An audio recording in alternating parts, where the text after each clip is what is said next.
Well, hello, everyone. Cynthia Tomaine with Interactive Brokers, and thank you for joining today's session, or today's webinar, where we're going to be taking a look at machine learning for smarter investing.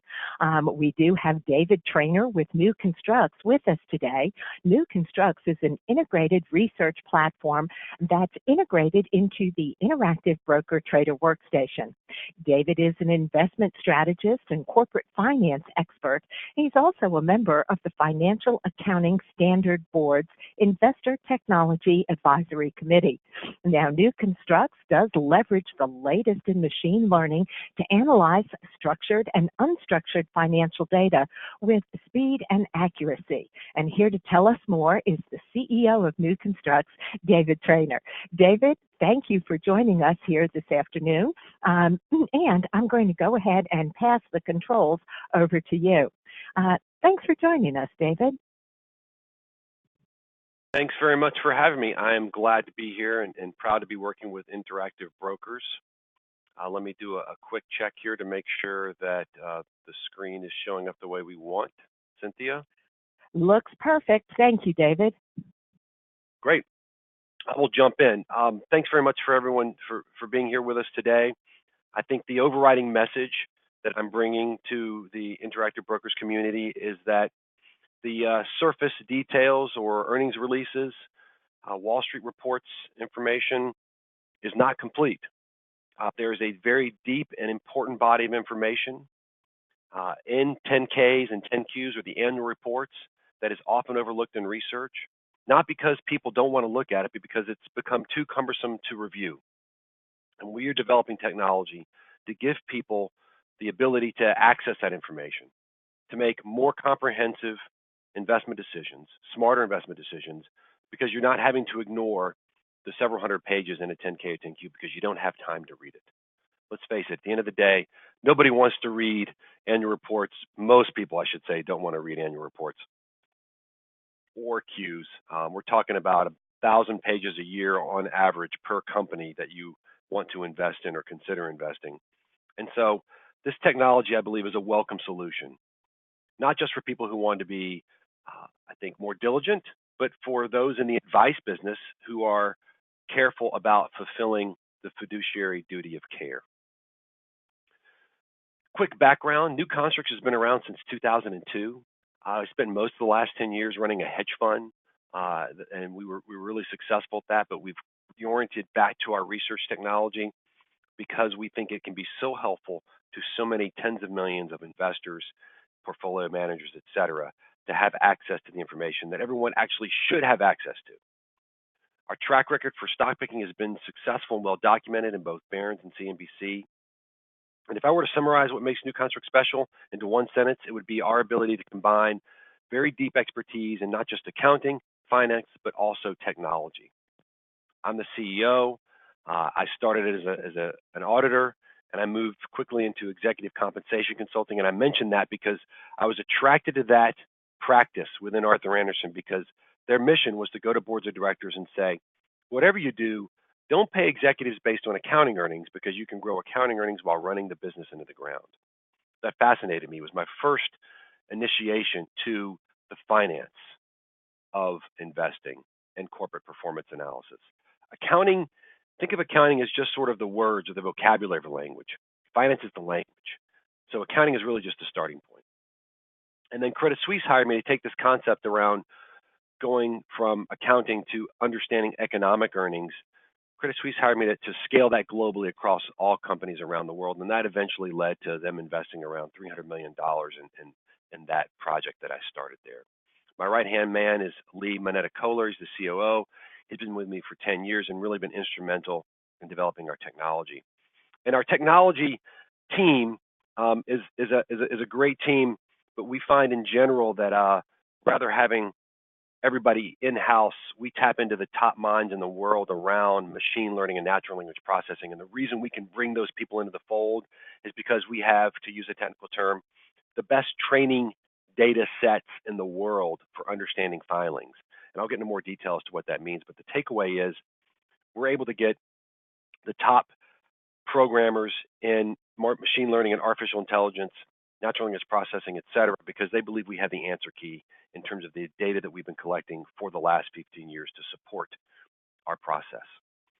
Now, when it comes to technology and FinTech in general, I always joke when I'm meeting with CFA groups or portfolio managers, wealth management firms, I always joke that, is there really any FinTech in capital markets? Right? We've seen technology do great things for individual investors to empower them when it comes to trading. But when it comes to advisors and the quality of relationships that portfolio managers or advisors have with their investors, it hasn't been helpful. Technology has been great in increasing transactions, but has it been great in increasing the quality of the transaction or empowering investors to make smarter decisions? Not really. And that's a big part of where interactive brokers and new constructs are aligned. We're not here just to try and milk the investor base and get them to make as many trades as possible. We want to empower you to make intelligent transactions, not just a lot of transactions.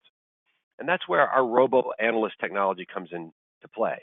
We're here to help our clients work with interactive brokers to improve assets under management and improve client trust by giving you that information you should have always had. We have partnerships throughout this industry, and typically our partners are literally very overwhelmed by how many of investors like you all listening on the call today sign up and how fast. And I say you shouldn't be surprised. If you were to ask the average investor, would he or she want research that takes into account all the financial information or just what the company tells you? Would he or she want research that's unconflicted or conflicted? They answer the same way every time. And most of the time, the answer is a little bit, you mean it's not already unconflicted and complete? Right? So we're giving people what they've always deserved. The best way to think about the problem we're solving is to show you this picture of me back in 1997. Actually, I don't wear glasses, but you get the idea. This is what I started out in business doing, reading thousands and thousands of pages of Ks and Qs. And my office literally did look like this gentleman's office. I mean, stacks of filings, 4 and 5 and 6 feet tall. There's no substitute for understanding where the bodies are buried in filings than to do this kind of work. There's no way I could have designed the technology to do what we're doing without having looked at the filings myself. There's no substitute for that. And so when I built the technology, my idea was not that machines could read filings without humans. My idea was that machines could read filings if they were taught by really smart humans in a way that machines understand things and the way that machines learn. And that's what I created. Basically, was a technology that would combine the human expertise and the actual filing and the database all in one application. So whatever my expert analysts were doing when they were parsing filings, the machine was seeing all that because it was done inside of an application, which means it was done inside of a machine environment, which means a machine can learn from that. So when we parse items into the database, we don't just parse text and numbers.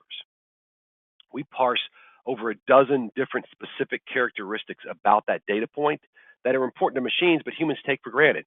Like, for example, when we look at a balance sheet, we just take for granted that's a table. But the machine needs to know that there's a bunch of text on one side of the page that's separated by, more than 5, 10, sometimes 20 different blank spaces or other characters before there's a number. And to see that repeated on the page, that's how you tell a machine how to understand a table. As humans, we see it and we understand it immediately. Most people often overlook, especially when it comes to machine learning and artificial intelligence, the difficulties and complexities and subtleties of what it means to teach machines to do things that humans do, or at least to teach them how to do it well. We've been perfecting that for the better part of 15 years. And the goal at the end of the day is to make this simple for our clients, our portfolio manager, our hedge fund clients, our retail clients, our advisor clients, our online trading self-directed investor clients to use. The idea is you go to the website, type in a ticker, you get an answer, right? We want to give you the fiduciary level of service that you've always expected and give access to the latest in technology. Everyone deserves to have the latest in technology. So why is what we're doing important now and going to continue to be important? Look, filings, as I mentioned before, they're over 200 pages. They're increasingly complex and time-consuming to analyze. I know because I sat on the committee, the Investor Advisory Committee for FASB, for over 5 years. And I sat right in the room with the accounting rule makers, educating them oftentimes around how to deal with these loopholes in financial statements. And FASB has come a long way. I think a lot of that happened under my tenure in understanding how investors use financial statements. But for a long time, there was a bit of a disconnect and a little bit too much, I would say, sympathy for the companies themselves, because companies would often, throw up what I would call some pretty lame excuses for not providing certain disclosures. And FASB is much wiser to that. But the big takeaway is that there are a lot of accounting rules that are changing. You've got operating leases coming back on balance sheet. You've got new rules for credit losses and new revenue recognition rules. Huge changes in accounting rules, which are going to make filings longer and even more complex. Does anyone know? Can I have a quick question for the audience? Feel free to type in on the Q&A section here. Does anyone know how often that the SEC is actually required to look at annual reports? I'll give you a clue. It's not daily or weekly, right? How often is the SEC actually required to review annual reports from companies? I got one good guess. I kind of maybe sent you down the wrong path. Once every 3 years. Once every 3 years. So not surprisingly, as we've submitted to the Senate Banking Committee and other members of Congress, there are entire required disclosures that go missing. There are balance sheets that go balanced. There are a lot of errors that are coming through in these filings that are ridiculous because nobody's looking except for us, right? And that's changing as more and more people are building research automation processes, because I think the takeaway from this slide is, at the end of the day, nobody's got time. No human has time to do this. We need technology. We need research automation to make safer investments, smarter investments, to protect our clients, to fulfill the fiduciary duty of care. The work we do doesn't just apply on an individual company basis. This is a chart from a couple of the op-ed pieces that we have done for MarketWatch, where we have pointed out that though accounting earnings are rising across the entire economy, economic earnings are not. And these are a couple of quotes that the editors pulled out from our work. If you look at the financial footnotes and 10K filings, the gains disappear. And more recently, for 2017, we found that only one sector of all 11 sectors that we analyzed, only one sector experienced real earnings gains in 2017. Everyone else was headed down. To give you a specific company example, and I believe this has already come in as a question, and feel free to throw in questions as we go through the presentation here. I'll be sure to try to get to as many as I can at the end, but it'll probably be on a first come, first served basis. So if you have a question, go ahead and put it in there. And I already have one, and this slide speaks to that. What are some of the most egregious examples of accounting earnings misrepresenting profitability? One of my favorites is Eastman Kodak. I remember the title of the article I wrote was, I think, Dead Company Walking, because it was out. I wrote this at around the time the movie Dead Man Walking or something like that came out, and the Sean Penn movie. I think you guys know what I mean. But what we found, our Robo Analyst found, is that Eastman Kodak was able to boost their revenues by over 2% and their earnings by many multiples more by playing with an assumption in their pension plan. They were effectively able to show in their income statement that they were making significant money from this pension plan, despite the fact that it was underfunded by $2.6 billion, or 3 times the market cap. That's just a little misleading. In addition, our valuation models, which work as a reverse DCF type of approach, where we reverse engineer what the future cash flows have to be to justify the stock price. So our model showed that the current stock price implied that the company was going to grow profits 10% compounded annually for over a decade. So you had a stock price that implied what we believe to be rather unrealistically high future profit growth expectations for this company. At the same time, the current earnings were drastically overstated. Again, a recipe for disaster. We were about 9 months early on this, but eventually the stock was down 90%, while the S&P was down just 3%. This company is no longer under coverage, but you get the idea. The work we do can have a big impact. I'm not saying it has a big impact every time, and I'm not saying I've got a crystal ball for predicting stock price performance. But what I am saying is that if you care about diligence and if you care about protecting your portfolio, you care about fulfilling fiduciary duty of care, well, then you should pay attention to footnotes. The other thing about new constructs that I think is really important is our technology. This Robo Analyst concept is very powerful. It's been written up a lot. If you search Robo Analyst on Google, you'll find that New Constructs is really one of the only firms. You'll read a lot of headlines in the Wall Street Journal around AI and machine learning. And what you'll read most of the time is how they spend most of their time, these new firms, whether they raise 30 million, 10 million, et cetera, most of that capital goes to cleaning and organizing data. That's what they have to spend their time on. But what I would suggest to you is that there's no such thing as cleaning data. You can't clean intangible items. Can you clean a memory? No. So the data is, a lot of the data, and we see in this business, a lot of data is very poor. And, in fact, I'm going to come to a slide in a few minutes that proves our data is better than the existing data providers. But I want you to understand that there is no such thing as cleaning data. In fact, the only way you would technically clean any data would be to validate it against the source, at which point you might as well be collecting it from the source, which is what we do.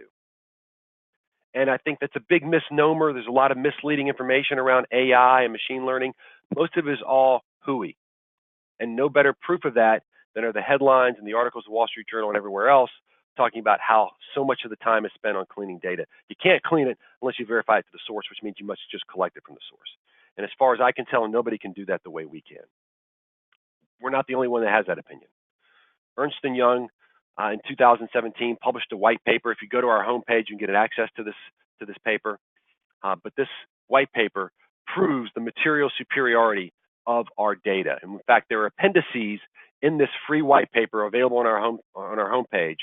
In the appendix, we actually do a side-by-side comparison between New Constructs and two of the other largest data providers in the business. And there are 4 companies that we focus on. You can Google the numbers in the appendix to see exactly which companies we're talking about. We weren't really allowed to disclose that in scale, but you can easily figure that out. But the takeaway is, side by side, our calculation of profits and our calculation of invested capital compared to the top data warehouse providers in the world, and our information was meaningfully different and meaningfully better. And nothing better than a Big 4 accounting firm to prove that for us. When it comes to the type of people we serve, it's everybody in the business, right? Like, we're working directly with corporations in some cases. Directors and officers liability insurance providers like Berkshire Hathaway. We've got big relationships with firms like Interactive Brokers of Scottrade and TD Ameritrade. Accounting firms. Our research is regularly featured in Barron's and CNBC. In fact, you might be seeing something on one of our special model portfolios in Barron's this weekend. Ernst & Young for strategic consulting. The big picture here is that I think it's always been intuitive that there should be a link between corporate performance and valuation, right? The value of the business should be somewhat related to how profitable it is and is going to be, at least in part. I'm not here to tell you that fundamental research is the only thing you should be doing, but I am here to tell you that it shouldn't be completely ignored. Maybe it's not 100%, but it shouldn't be 0% either. And if you're going to be doing anything that relies on fundamentals, you need to make sure you're getting accurate fundamentals, because it can be very misleading if you don't. And back to my point about the connection between corporate performance and valuation has been increasingly muddled. I would say, look, ever since the mid to late 90s. And I was on Wall Street before, during, and of course, post the tech bubble. And I can tell you, hand over heart, that the level of analytical rigor and research took a very steep and permanent decline with the tech bubble. And it's never come back, right? Why focus on fundamentals when you just watch Jim Cramer or Estimize or any of these short-term indicators, or go with high-frequency trading, or go with alternative data, or go with expert networks? There are so many things we can do in the short term that are actually more entertaining to trade. And as long as interest rates are going down, as long as we're in a bull market, we're shooting fish in a barrel. It's hard to make mistakes. But if you want to make sure that you don't get blown up, if the market does go down or even go sideways, then you want to be doing your diligence. We've got multiple models for working with clients. As I've mentioned before, we've got institutional clients, and those clients are folks who have access not just to our ratings, unlimited ratings on not just stocks, but also ETFs and mutual funds, but you have access to our models. So you can run different financial scenarios or future cash flow scenarios through the model to see what kind of impact it has on the valuation of the stock. We work with advisors and RIA firms around the world. We got a big partnership with Thomson. We're on Thomson 1. So we can provide access there. We also have directly through our website. We've got offerings that you can sign up for that are both helpful to both a lot of advisors and RIAs and retail folks. For as little as $9.99 a month, you can get access to some of our model portfolios. For $50 a month, you can get access to your own portfolio and track up to 25 stocks a quarter. Get alerts daily on what it is we're doing or anything that we're seeing related to the company's stock price, its fundamentals, or its corporate status. And then, as I mentioned previously, we also work with consultants and corporations, really custom engagements focused on enterprise value optimization and investor relations strategy. What we're seeing is a big return to interest in return on invested capital and more subtle, more robust features when it comes to measuring corporate performance.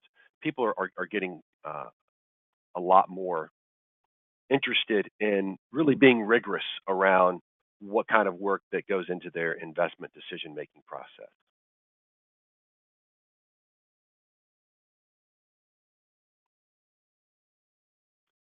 Our business model in one picture is kind of simply looks like this. And this is another place where new constructs is really unique because we're the only research firm out there that mines our own data, right? They talk about people like mine Bitcoin, they go out and create it from nothing. Well, we go directly to SEC filings, private company filings, any kind of financial statement. New constructs can analyze it and build models around it. And we like to get our own data because from the beginning, my original clients, when I started new constructs, 2002 and 2003, my beta clients, my original paying clients were some of the largest, most successful portfolio managers in the world. And what they came to us for were super high quality models that did all the things that they would love in theory to do. But of course, nobody has time to do, right? Who's got time to build these models, read all these filings? I told you it takes about 8 hours to read a filing. We'll take another hour at least or more to take the data from the filing and put it into a model. That's assuming you already have a template to put it in, right? So it's a really difficult and complex process that at the end of the day, I believe machines are far better suited to do.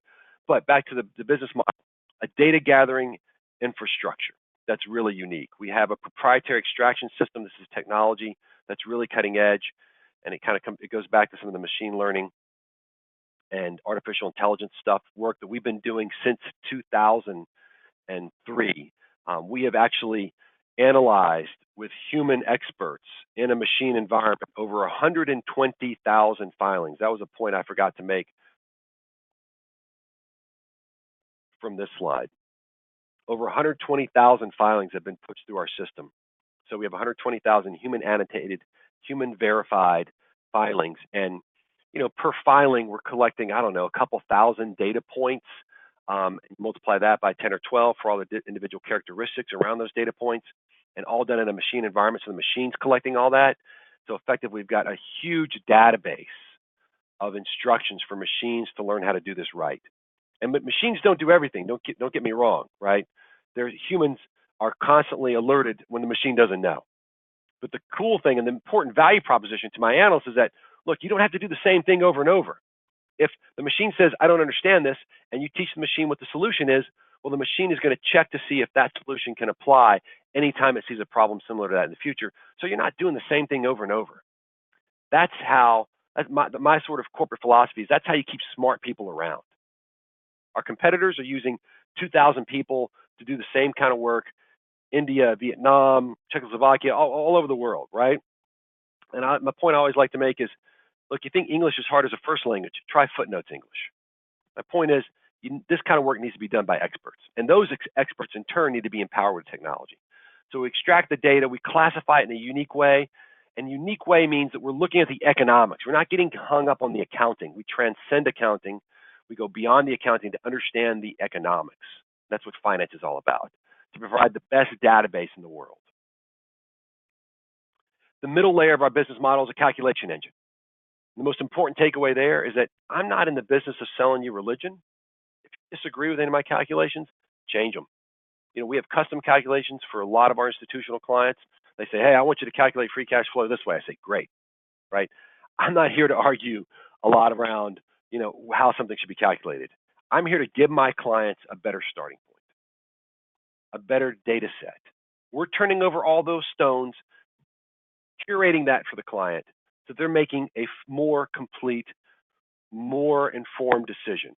If you still want to turn a blind eye to some of those data points, or you don't care about those data points, or maybe they're not relevant to the companies or your investment strategy, that's fine with me. But at least you know about it. Better to know than not know.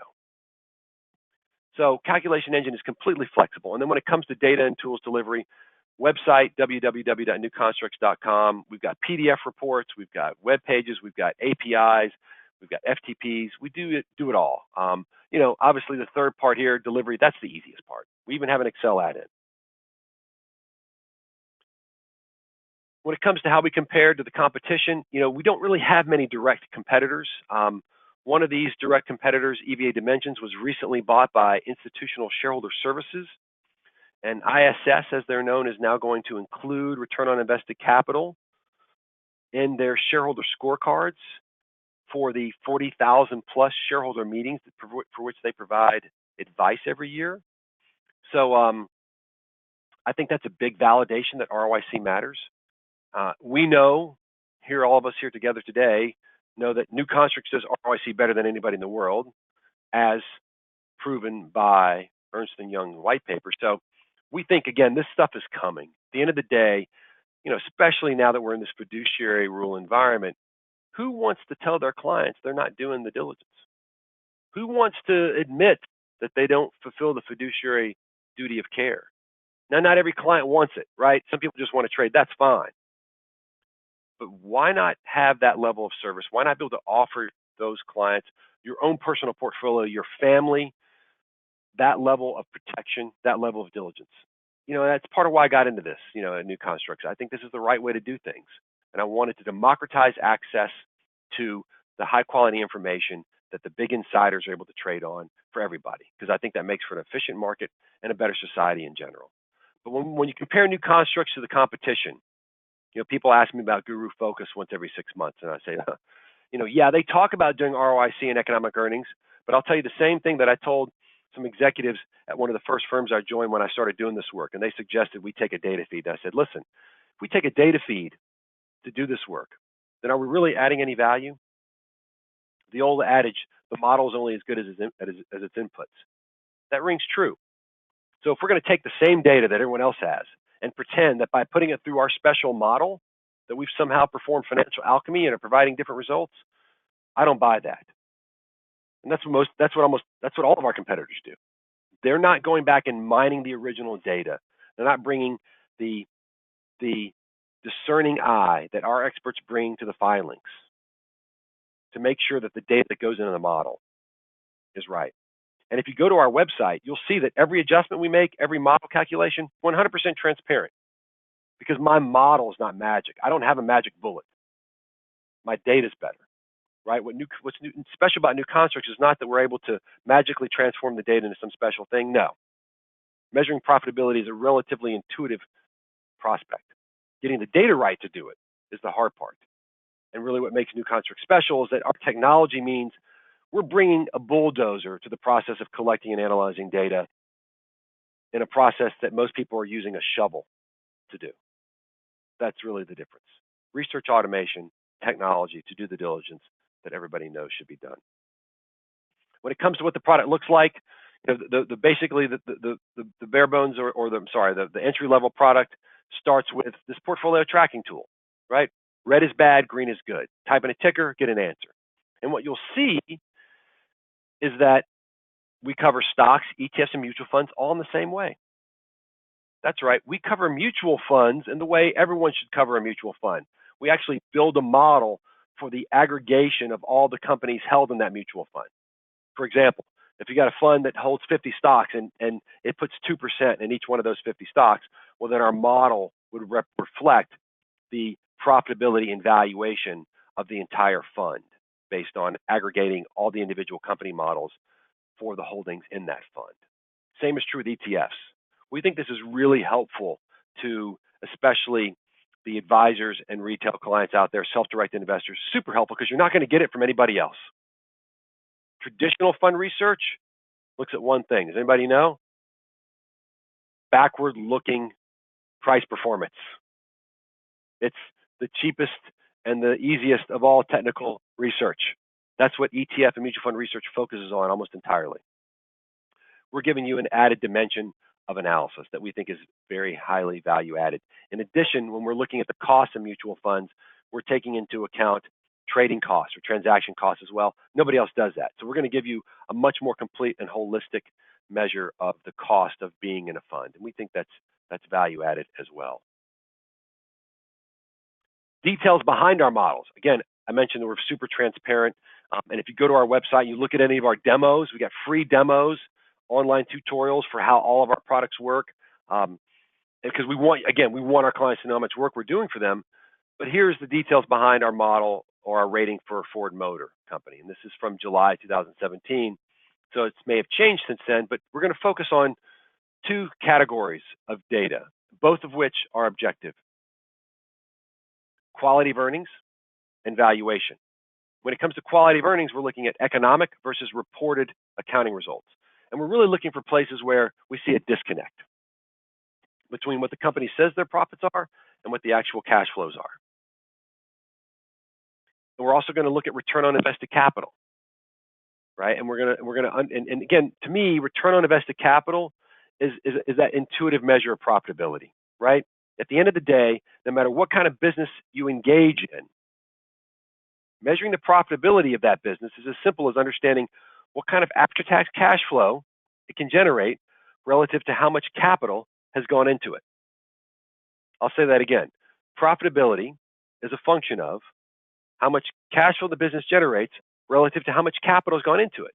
We care about both the numerator and the denominator in this situation, right? If you're making $1 billion a year, but it took $500 billion to generate that, well, that's not a great return. If you're making $100 billion and you only had to put $2 billion in, well, that's a great return on capital. And that's the way we believe, investors should look at things. And, don't just take my opinion for that. That's what Warren Buffett has been preaching forever. All the sort of great investors over time have said you need to look at returns on capital. The hard part is getting that number accurate. And that's what Ernst & Young has proven we do better than anybody else. To answer a question that came in earlier today, even before we started the webinar, and by the way, I love questions, especially when they come in early. When we're looking at ROIC by quintile, that's across the entire universe of companies, right? And you'll see on our website updated, we do comparisons to peer groups. So we'll look at the ETF that most closely relates to that individual stock. So if it's a software and services stock that you're looking at, we'll bring up a software and services ETF. That's a new feature since I made this slide that will be here next to the small cap and large cap benchmarks that we show for comparison to the individual company details. When it comes to valuation, again, this is very objective. What we're looking to do is understand how much of the stock price is based on future cash flows and how realistic those future cash flows are, right? So as an example of unrealistic cash flows is the future cash flows baked into Tesla stock price, right? I'm not saying that Tesla will never achieve these expectations, but the expectations are relatively high when the stock price implies that they're effectively going to go from highly unprofitable to profitable and grow those profits at around 50% compounded annually for over a decade. Or if you knock it down to 25%, it's like 40 years, right? More profit growth than anyone's probably ever seen in the history of the world. That's what's already baked into the stock price. And that's part of our risk-reward analysis. We want to warn people against stocks where the expectations for future cash flows are extremely high and guide people towards stocks where the expectations for future cash flows are low. For example, Walmart, its current stock price implies that its profits will permanently decline by 20%. That's low risk. Tesla is high risk on the valuation. And the metrics we use to look at that are free cash flow yield. Free cash flow yield is free cash flow divided by enterprise value. Our price to EBV is our price to economic book value. Economic book value is a cash-based book value measurement that effectively represents the no growth value of the business, the value of the business if it never grows from its current cash flow level, right? And 0.8 means that the price is 20% below the no growth value of the business. And to put that in layman's terms, that means the market is telling us that it expects Ford's profits to permanently decline by 20% because the market value is 20% below the no growth value based on the existing cash flows. So, shorthand way to look at that is the market's implying Ford's profits will permanently decline by 20%. Growth appreciation period, that comes from a reverse discounted cash flow model that quantifies the number of years of profit growth required to justify the stock price. It's a very sophisticated model, but you don't have to use the model. You just use the benefits of that model. It's a cutting-edge way to understand valuation because it doesn't mean that you have to trust analyst forecasts or anybody's forecast for that matter. All we're doing is looking at Mr. Market's forecast. We're teasing out what Mr. Market believes the future of the business will look like because at the end of the day, all I care about is Mr. Market. Mr. Market reflects the aggregate opinion of all investors, and we need to know that we have research that tells us Mr. Market is wildly optimistic or wildly pessimistic before we make an investment decision, not whether our neighbor is, because your neighbor could be optimistic, but if the market's pessimistic, that's what you care about. You're trading against Mr. Market, not your neighbor. So quantifying Mr. Market's expectations and baked into stock prices, we believe is not just a more robust, but a more diligent way to go about the process of valuation. And then, of course, we've got screening tools. Screening tools for stocks, screening tools for ETFs and mutual funds. If you want to quickly find the very attractive ETFs and mutual funds in any particular sector or any style, we can give you that kind of information in a matter of seconds. You can screen across all of these items, and you can add these to your portfolio as well if you want to track these stocks, ETFs, or mutual funds. Again, if you go to our homepage or go to www.newconstructs.com and click on Get Access, there are demos that will show you how all of these things work. 2 or 3 minute demos that I think you'll find very interesting and informative if you're interested in understanding what it is we offer. I'll spend a couple seconds on how our technology helps to fulfill fiduciary duties, because whether the fiduciary rule is a law or not, we've seen major firms such as Fidelity and Merrill embracing it, because who doesn't want to have the reputation that they're embracing the fiduciary duty? Or in other words, who wants to get the reputation that you're not going to fulfill the fiduciary duties, right?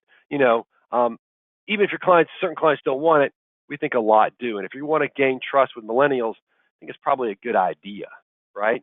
So let's quickly go through what all this means, right? As I said, I don't think it matters whether or not there is a law. And I think when it comes to fulfilling fiduciary duties, you have to understand that there are 2 parts to the fiduciary duties.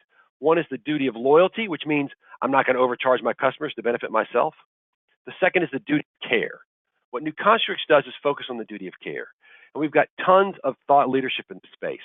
We've got letters to the SEC, letters to the DOL, op-eds on MarketWatch, wealthmanagement.com, Forbes, etc., all pointing out that the duty of the care is the elephant in the room.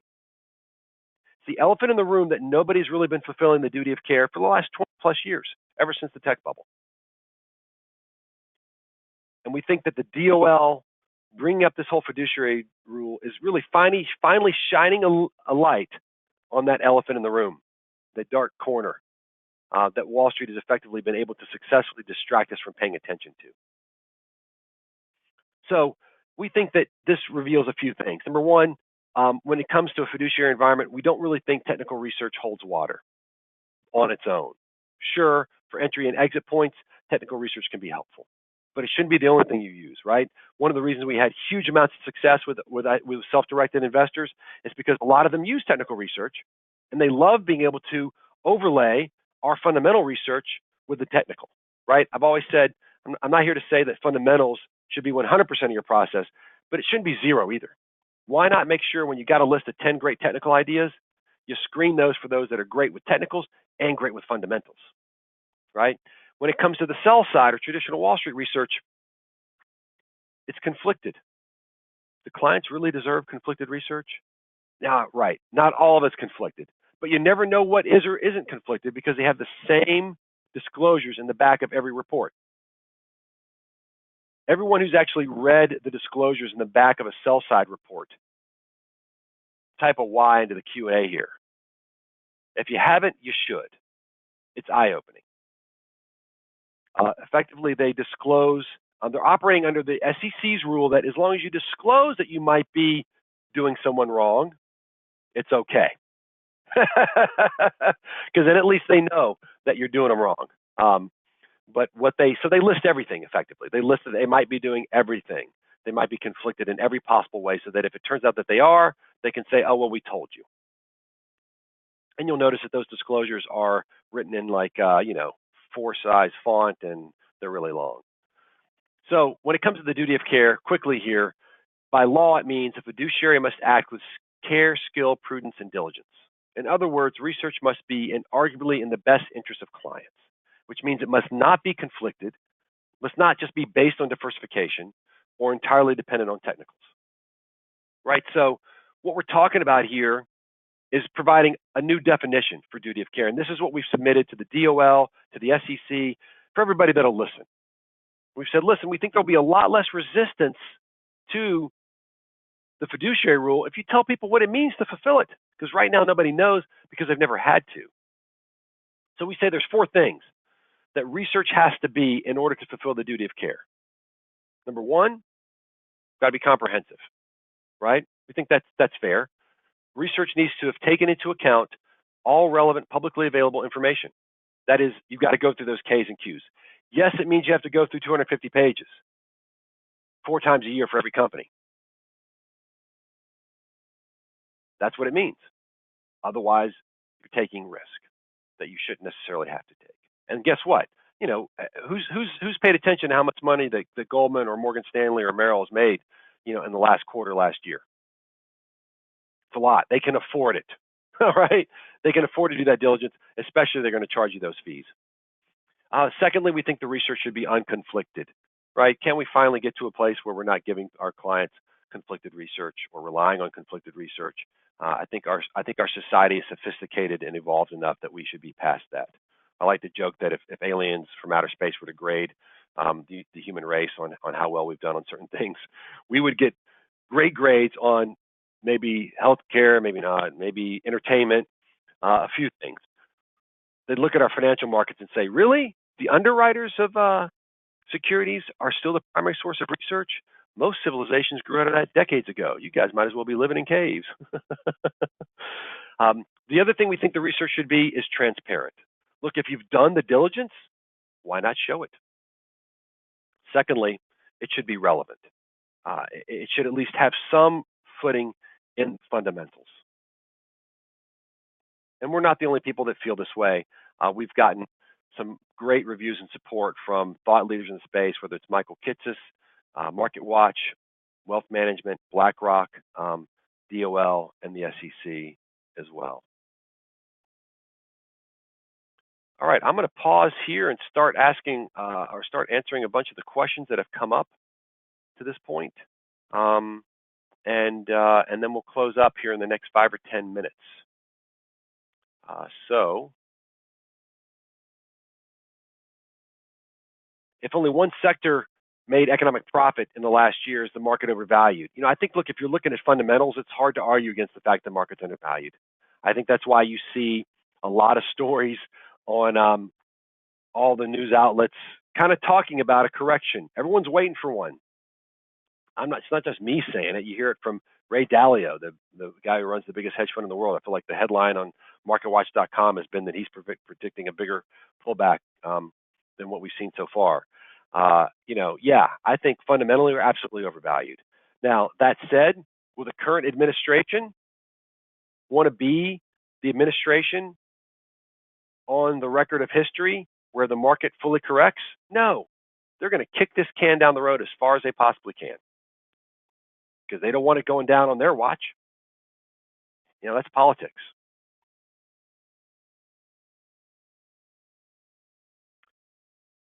So how do we compare to the Fool.com, Zacks, et cetera, the Street.com? Well, New Construct is giving you diligence. I hope that I've answered this question by now. This one came in a while ago. Yeah, none of these firms are actually going and reading the footnotes. None of them are actually building models that take into account all of this information. None of them are giving you objective analysis of the expectations baked into stock prices. They're cheap for a reason. Sometimes, in some cases, free for a reason. That said, we have a ton of free resources on our site as well, because we want people to understand how our work, how our research works, and how to use our tools, and we demonstrate that in all of our long ideas, all of our danger zone ideas, all of our model portfolios for the most attractive and most dangerous stocks. We have a dividend growth stocks model portfolio. We have a safest dividends yield model portfolio, which looks at companies that have high dividends, but also the cash flow to support those dividends, so you can trust that it'll be sustainable. We've got a model portfolio that focuses on stocks that get a attractive and very attractive rating, but who also have executive compensation plans tied to return on invested capital. We think it's good when executives are getting paid to ensure that they're actually doing what's right for shareholders, not just what's right for their paycheck. So yeah, our research is it's a lot more sophisticated. It's a lot more comprehensive. We try to make it as easy to use as possible, right? I don't live in a cave and pretend, or live in an ivory tower. Red is bad, green is good. We make it that simple to start with. Now, the depth behind that is huge, but it's my job to synthesize this to you, to make it usable, to make it accessible, not hide in an ivory tower to make myself feel smart and just work with the academics. For example, we do have partnerships with Harvard Business School and Columbia Business School, where we're actually part of their curriculum and teaching folks how to do this right, because these programs don't have time to go to the level of detail to teach how to go through financial statements, because it's just too time consuming. And this leads to the next question. What is value investing what is 3.0 for new constructs, right? And that is the Robo Analyst, right? That is using technology to do this work in the footnotes better and better and better. The best part about our Robo Analyst is that it never gets tired. It has no materiality threshold. It finds every red flag, digs it up, and models it. And when it's not sure, it gets a human to help. And we've been going through that process for years and years. I tell people it's chopping wood. The machine will never be perfect, but the more solutions to the problems we give it, or the more solutions we give it to the problems it finds, the faster and better it gets. And the faster and more sophisticated we get. The idea is to not waste that intellectual capital that is engaged and created when someone reads a filing and makes an adjustment to a model. When you're looking at a filing, you're putting something into Excel, as soon as you move on to the next data entry point, all the intellectual capital gone into understanding that data point and putting it in the right place in the model is lost. I built the system so that wouldn't be lost. Well, this is a long question. Hold on a second. Let me read the whole thing here. When it comes to Robo Analysis, before the machine analysis is made available, is there human review? Yes, there is human review for every single report. We have thousands of automatic algorithms to check the data. We run our data through a model, and these models have been in the hands of institutional investors for over 15 years. So yes, there's a ton of human intervention. We're trying to minimize it over the years, but in the beginning, humans were doing a lot of everything. And the fact that the data goes through a model means it gets washed, it gets cleaned, it gets checked. So, for example, I hear war stories all the time about, and we've even had some experiences ourselves. Like, for example, in a special project we did for a hedge fund client, we were comparing our data to Capital IQ and to CompuStat. And Capital IQ and CompuStat are both owned by S&P. And yet their data can be meaningfully different. And we went to CompuStat one time and said, hey, you've got this non-recurring restructuring charge in your operating earnings number. We're wondering why you have it in there. The guys at Capital IQ don't have it. Why do you have it? Because clearly it's non-recurring because it's a restructuring charge. And they argued till they were blue in the face they're going to keep it in. We just said, okay, just asking. I don't know what to say about that, except that, you can't trust people who don't understand models to gather data. You can't trust people to build models who don't understand data. And New Construct is the only firm where you get both of that. Another great question, is our useful helpful when evaluating smaller firms in high growth industries where sales could be negative or growing at a fast rate? Is it easier to understand? Is it easier to understand businesses that are more mature? Yes, because you know that the future profits will be more similar to past profits. And the past is a better indicator of what you're going to experience in the future. And that's the truth no matter what kind of model you're using, right? If the past, like a biotech company, if the past performance of that company is really completely unrelated to what you hope the future to be, well, then no model is going to help you. What I would say to that excellent question is that no matter what the past is, I still need to understand what the market's predicting about the future, right? What we find with a lot of biotech companies is when we model the market implied expectations for future cash flows, we find that the stock price is effectively sort of a 50-50 bet on what the cash flows will be if the biotech's big drug hits. So the market's sort of giving it a 50-50 chance when we model out the implied future cash flows based on the stock price. It's about 50% of what the cash flows would be if the drug hits a home run. Any of these high growth stocks, it's important to understand how much of that story that they're telling about how profitable the company will be. It's extremely important to understand how much of those profits are already baked into the stock price. What we find is most of the time you have a best case scenario baked into the stock price. So even if you don't have a great history against which to judge future cash flows, oftentimes you can judge the future cash flow expectations standalone because they're so crazy high or so crazy low. Either way, we think you want to know that information. It's useful. It's good to know what kind of future cash flows are baked into stock prices. I don't think it's hard to make a straight-faced argument that you shouldn't know that. Yes, we have a historical track record. For example, in the proof is in performance section of our website on the blog, you can see our track record for picking stocks. Here's a picture of our site, and if you go to the research section, you go for past performance tracking, we'll show you that. You can see we've got a lot of research here on a lot of topics, including DL regulatory, fiduciary regulation, machine learning and AI finance. You can get our long ideas, dangerous on ideas. Here are all of our model portfolios and work we've done on ROIC drives valuation or how ROIC affects valuation. We have white papers on all the adjustments we make in case you want to know about them. Again, I'm not going to hide in a black box. I want people to know how much work we're doing for them. So we'd like people to understand what it is we're doing. Is our work, does it apply only to GAAP or IFRS? Yes, we do both. And right now, our coverage universe focuses on the United States, but we are on our way to going global this year. That's a big part of why we're investing in the Robo Analyst technology, because we need to scale it across a bigger data set than just U.S. companies. How do we help clients distinguish between noise and actionable insights? I think that part of the benefit of what we're doing is that we're not just giving you access to the footnotes. We're not just saying, hey, here are the footnotes for this filing. What we're going to do is a little bit more than that. You can type in a ticker and get an answer. Red is bad, green is good for any stock you want to type in. You can open a model for that stock as well. But again, we're going to synthesize it for you.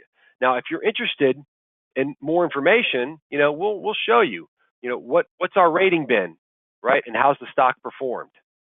We'll show you all the adjustments we're going to make for economic earnings to the income statement and the balance sheet. We'll show you all the adjustments we make in the DCF model. We'll also show you, if you have access to our models, right, we'll show you the balance sheet and the income statement for all the Q's and the K's that we've parsed.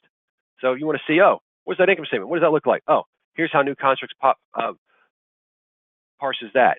If there are adjustments, here are our adjustments on the balance sheet. This is on page 62. Another adjustment here, current portion of long-term debt. there. Valuation adjustments from the fair value table. Everything that we're collecting that goes into our models, we'll show you that. We'll give you a level of transparency that you're not going to get anywhere else because we're really proud of the work we're looking to do. We measure return on invested capital, free cash flow yield. All of our stuff goes back for as far as there are filings in digital form. So a lot of our models go all the way back to 1998. As you can see here for Apple, we've got data going back to 1998. I'm going to go through as many of these questions as I can here in a minute. Does Warren Buffett know about new constructs? Of course he does, and he thinks we're awesome. I'm just kidding. I've never met Warren Buffett, but I think he would definitely believe in and support what it is we do. Is the same model as in Mobison and Rappaport's book? Yes. I actually helped write one of the editions of creating shareholder value for Rappaport. Mobison was my mentor when I first got to Wall Street. And so, yes, this is the same model, just implemented with technology. That's a great question.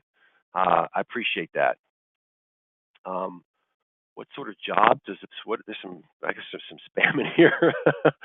For the metrics listed on, do you have statistical evidence? Yes, we're doing actually a project with Harvard Business School and MIT Sloan, looking at some of the statistical implications of our data. There is a case study coming out. You know, we've got this case study from Ernst & Young on the superiority of our data, a Big Four accounting firm attesting to that. We have one of the top Wall Street analysts at Wells Fargo uses our data. Mike Mayo, bank analyst, he's got a special report out focusing on how return on invested capital is a better indicator for the valuation of banks. We've got a forthcoming, imminently coming out case study from Harvard that's going to effectively talk about how new constructs is revolutionizing fundamental research by making it possible again. We are going to cover, here's another question. Yes, we are going to start covering fixed income and bonds. That's in our plan for this year as well. My personal experience with our financial advisor, they bought in the duty of care requirement. Obviously, they don't have the resources to actually fulfill the fiduciary duty of care or cover enough stock or research. The results, they have very limited stocks and mutual funds, but they give lip service. Yeah, I think that's one of the benefits of new constructs is that call the bluff of your portfolio manager, your advisor, because you've got access in new constructs to the real deal.